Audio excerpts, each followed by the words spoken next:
भूमिपुत्रांचे कैवारी प्रकल्पग्रस्तांचे झुंजार नेते दिवंगत दिबा पाटील यांच्या जन्मशताब्दी वर्षानिमित्त विविध कार्यक्रम रायगड जिल्ह्यात होत आहेत। असाच एक सोहळा एकविरा कला क्रीडा सामाजिक पनवेल आणि शैक्षणिक संस्था आणि बीके पाटील फाउंडेशन केळवणे यांच्या संयुक्त विद्यमाने सन्मान सोहळा 2025 या कार्यक्रमाचे आयोजन करण्यात आले होते। कामोठे येथील कराडी समाज मंडळ हॉलमध्ये हा सन्मान सोहळा संपन्न झाला। विविध क्षेत्रांमध्ये नावलौकिक मिळवलेल्या आणि आपल्या कार्याची चुणूक दाखवलेल्या सन्माननीय व्यक्तींचा यावेळी सत्कार करण्यात आला।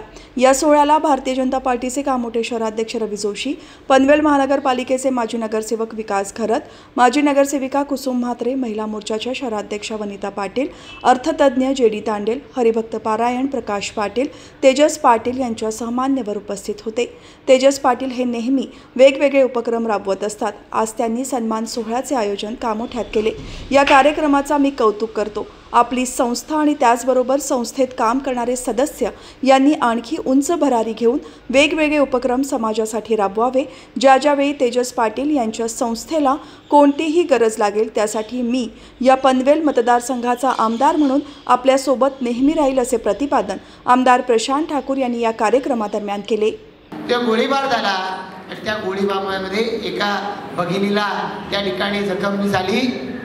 84 साली प्रत्यक्षरित्या त्या गोळीबारामध्ये 16 जानेवारीला 2 हुतात्मे झाले, 17 जानेवारीला 3 हुतात्मे झाले। या 5 हुतात्म्यांचे फोटो दिबा पाटील साहेबांच्या घरी आपण जा, आजही त्या ठिकाणी लावले। देवांचे फोटो नाही मिळणार तुम्हाला दिबा पाटील साहेबांच्या घरी, पण हुतात्म्यांचे फोटो दिबा पाटील साहेबांनी सातत्याने लावले, त्यांचा सन्मान केला। तुम्ही जर जासईला गेलात तर जासईला एक हुतात्मा स्मारक रयत शिक्षण संस्थेच्या जासईच्या हायस्कूलच्या पटांगणामध्ये आहे की जिथे या 5 हुतात्म्यांची नावं, त्याच्यासाठीचा स्तंभ हा त्या ठिकाणी उभा आहे। दिबा पाटील साहेबांच्या घरी त्यांच्या प्रतिमा लावण्यात आलेल्या आहेत आणि दिबा पाटील साहेबांनी आपल्या उभ्या हयातीमध्ये सातत्यानं त्यांच्या परिवाराचा सुद्धा सातत्यानं सन्मान केलेला आहे। आज त्या आंदोलनामुळे महाराष्ट्रामुळे मध्ये एखाद्याची जमीन जर प्रकल्पासाठी संपादित करायची आहे, जर ती आम्हाला प्रकल्पासाठी घ्यायची आहे, केवळ काही कॅश दिली आणि मोकळं झालं नाही चालत, तर ज्या जमिनीच्या साठी तुम्ही त्या शेतकऱ्याला एका अर्थानं भूमिहीन करता, त्या शेतकऱ्याला सुद्धा त्या होणाऱ्या विकासाचा भागीदार केला पाहिजे, ही संकल्पना दिबा पाटील साहेबांनी मांडली आणि त्यातून तुम्ही तुमच्या दिलेल्या जमिनीच्या 12.5% इतकी जमीन डेव्हलप करून विकसित करून तुम्हाला परत द्यायचं असा निर्णय 84च्या आंदोलनानंतर 1990 साली झाला। 94 सालापासून सिडको कामोठा त्या परिसरात आलं। या सगळ्या पनवेल तालुका, उरण तालुका, ठाणे जिल्हा याच्यातल्या 95 गावामध्ये सिडकोनं नवी मुंबई शहर वसवायचं ठरवलं। त्या नव्या मुंबईच्या या सगळ्या प्रकल्पामध्ये दिबा पाटील साहेबांनी आंदोलनाला सुरुवात केली। 70 साली 75 साली जमिनीला भाव होता एकरी 1,500 रुपये, एकरी 1,500 रुपये, मग तो 5,000, मग तो 12,000, मग तो 15,000 द्यायला या ठिकाणी शासनानं मान्यता दिली। दिबा पाटील साहेबांची मागणी होती की 45,000 मिळाला पाहिजे, 30,000वरती तडजोड झाली, पण सरकार ऐकत नव्हतं म्हणून हे गोळीबार झालेले होते।